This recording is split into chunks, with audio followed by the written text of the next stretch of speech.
चलिए इसी क्रम में थोड़ा सा और आगे बढ़ते हैं। ठीक, तो अभी हम लोगों ने समझा कि विद्युत परिपथ क्या होता है और कितने प्रकार के होते हैं। ठीक, अब हम चाहते हैं डियर स्टूडेंट्स कि ये विद्युत परिपथ से जितने आवेश जा रहे हैं, जितने आवेश गति कर रहे हैं, वो कितना कर रहे हैं ये हम गणना करना चाह रहे हैं। ठीक, मतलब जो परिपथ था वहां पे आप एक आदमी को हमने बैठा दिया और बोला कि भाई तुम बताओ कि हर सेकंड में, प्रति सेकंड में कितना आवेश जा रहा है। तो उसने घड़ी का टाइम देखना स्टार्ट किया और बताया कि एक सेकंड में 20 कूलम आवेश चले जा रहे हैं। अब हमने बोला कि हमें 20 कूलम नहीं, हमें कुछ बड़ा चीज मशीन चलानी है, हमें और आवेश की मात्रा चाहिए। ठीक, और आवेश की मात्रा चाहिए तो बढ़ के फिर आप विद्युत धारा बढ़ के कितना हो गया, 30 कूलम हो गया। कुछ देर बाद हमने देखा तो 45 कूलम प्रति सेकंड जाने लगा।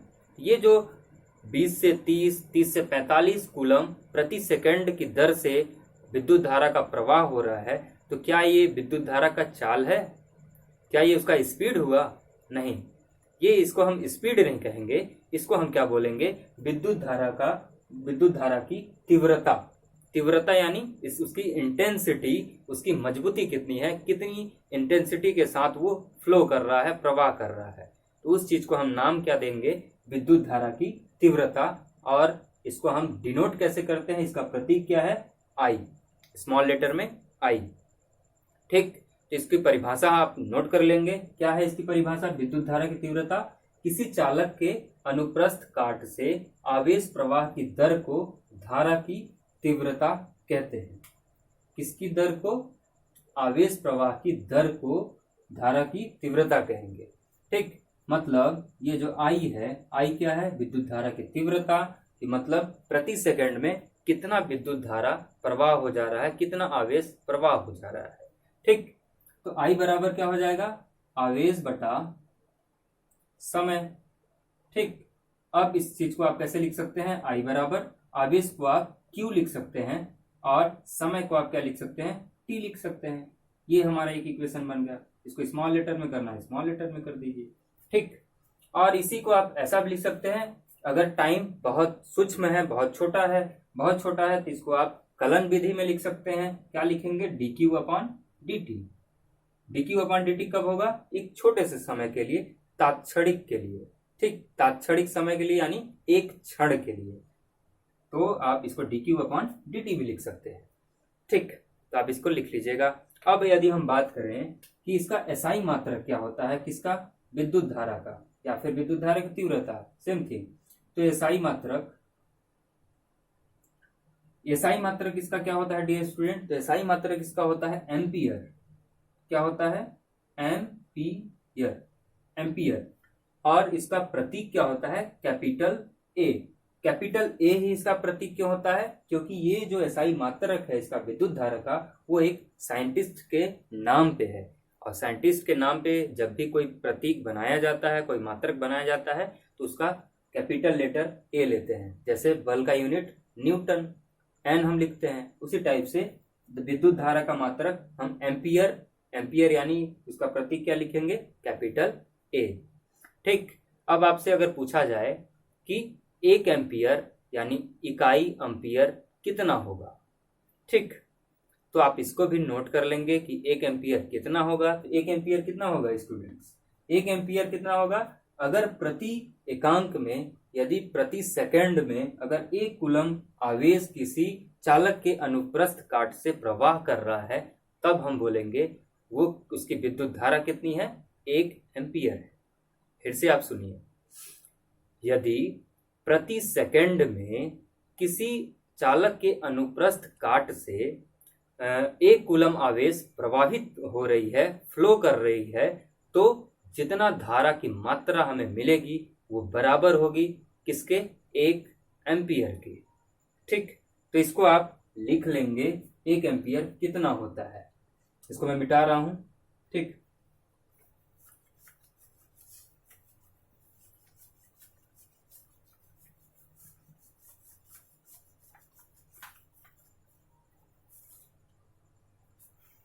हम किसको डिफाइन कर रहे हैं, 1 एम्पियर को। 1 एम्पियर यानी 1A कितना होगा? तो 1A कितना होगा? 1A बराबर 1 कूलम बटा 1 सेकंड। ठीक, तो इसका आप डेफिनेशन क्या लिखेंगे कि 1 एम्पियर धारा की वह मात्रा है जिसमें किसी चालक के अनुप्रस्थ काट से प्रति सेकंड 1 कूलम आवेश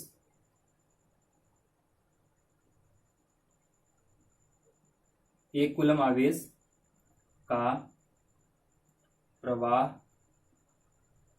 होता है। ठीक, ये परिभाषा हो गया किसका? 1 एम्पियर का, कि 1 एम्पियर हम किसको कहेंगे? 1 एम्पियर हम किसको कहेंगे? 1 एम्पियर धारा की वह मात्रा है जिसमें किसी चालक के अनुप्रस्थ काट से प्रति सेकंड 1 कूलम आवेश का प्रवाह होता है, और उसको हम क्या बोलेंगे? 1 एम्पियर बोलेंगे। ठीक, तो अब हम बात कर लेते हैं थोड़ा सा कि ये विद्युत धारा जो है ये कौन सी क्वांटिटी है। क्वांटिटी यानी कौन सी राशि है? सदिश राशि है कि अदिश राशि है? ठीक, इसको समझते हैं। अदिश राशि और सदिश राशि को, इसको समझने के लिए आप हम डायग्राम से समझते हैं। एक डायग्राम ड्रॉ करते हैं सर्किट, उससे समझेंगे। एक डायग्राम हमने बनाया ऐसा, एक सर्किट यहां से आया है, एक परिपथ ये है, और यहां से मान लीजिए इसका जो दिशा है, इस धारा का प्रवाह का दिशा ऐसा है, इधर से ऐसा आ रहा है नीचे की ओर। ठीक, और यहाँ पे मान लीजिए ये 5 एम्पियर धारा, मतलब विद्युत धारा का मात्रा कितना है? 5 एम्पियर है। और एक परिपथ इधर से आ रहा है ऐसे, और यहाँ पे जंक्शन है, संधि है, मतलब हमारा स्विच बोर्ड है। स्विच बोर्ड से ये दोनों परिपथ को हमने कनेक्ट कर दिया, और यहां से ये 5 एम्पियर का धारा इधर से आ रहा था इस दिशा में, और इस दिशा में ऊपर की ओर 2 एम्पियर का धारा इधर आ रहा था। ठीक, और यहाँ पे क्या है? स्विच बोर्ड है हमारा, जहां पे हम इन दोनों को कनेक्ट कर दिए हैं, और एक तार हम इधर से ऐसे ले गए। ठीक, अब यहाँ पे हमें पता करना है कि यहाँ पे कितना धारा प्रवाह होगा। ठीक, 2 परिपथ हैं, 2 सर्किट हैं। एक सर्किट से 5 एम्पियर धारा आ रहा है, दूसरे सर्किट से 2 एम्पियर का धारा आ रहा है। एक का डायरेक्शन नीचे की ओर है, दूसरे का डायरेक्शन ऊपर की ओर है, और हम चाहते हैं बताइए इस तार में, इस चालक में कितना विद्युत धारा प्रवाह होगा। ठीक, तो विद्युत धारा का कितना प्रवाह होगा, इसके 2 आंसर निकलेंगे।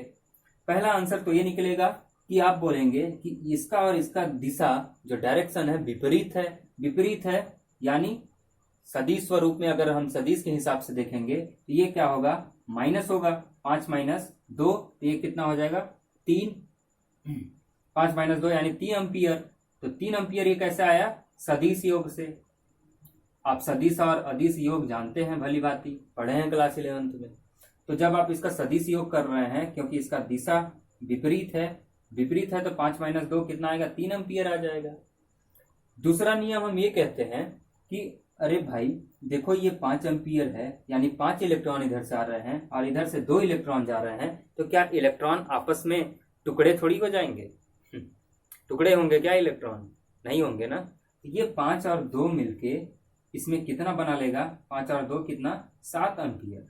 7 एम्पियर धारा प्रवाह होगा, और 7 एम्पियर धारा प्रवाह हो रहा है, तो ये किससे हमें पता चला? अदिश योग से। तो इसके 2 आंसर निकल आए हमारे पास। कौन कौन सा? अदिश योग और सदिश योग। तो जब हम देख रहे हैं कि जब हम सदिश योग इसमें लगाते हैं इस पूरे परिपथ में, तो इसका 3 एम्पियर आ रहा है। जब अदिश योग लगा देते हैं तो इसका आंसर हमारे पास 7 एम्पियर आ रहा है। अब हमें कंफ्यूजन होने लगा कि अब हम इसे क्या माने, सदिश माने कि अदिश माने। तो हमने कहा कि चलो कंफ्यूजन वाली कोई बात ही नहीं है, हम इसको माप लेते हैं। तो जब इस पूरे परिपथ को हम मापना स्टार्ट किए तो हम पाए इसका वैल्यू यानी आंसर कितना आया, 7 एम्पियर आया। और ये जो 7 एम्पियर कैसे आया, तो हमें पता है कि 7 एम्पियर अदिश योग करने पे आया। ठीक, और जब ये 7 एम्पियर अदिश योग करने पे आया, इसलिए हम बोलते हैं कि विद्युत धारा कैसी राशि है, अदिश राशि है। ठीक, इसके पास दिशा है लेकिन ये सदिश राशि नहीं है। सदिश राशि क्यों नहीं है, क्योंकि ये सदिश योग के नियम का पालन नहीं करता है, ये अदिश के योग का नियम का पालन करता है। इसलिए ये विद्युत धारा कैसी राशि है, विद्युत धारा अदिश राशि है। विद्युत धारा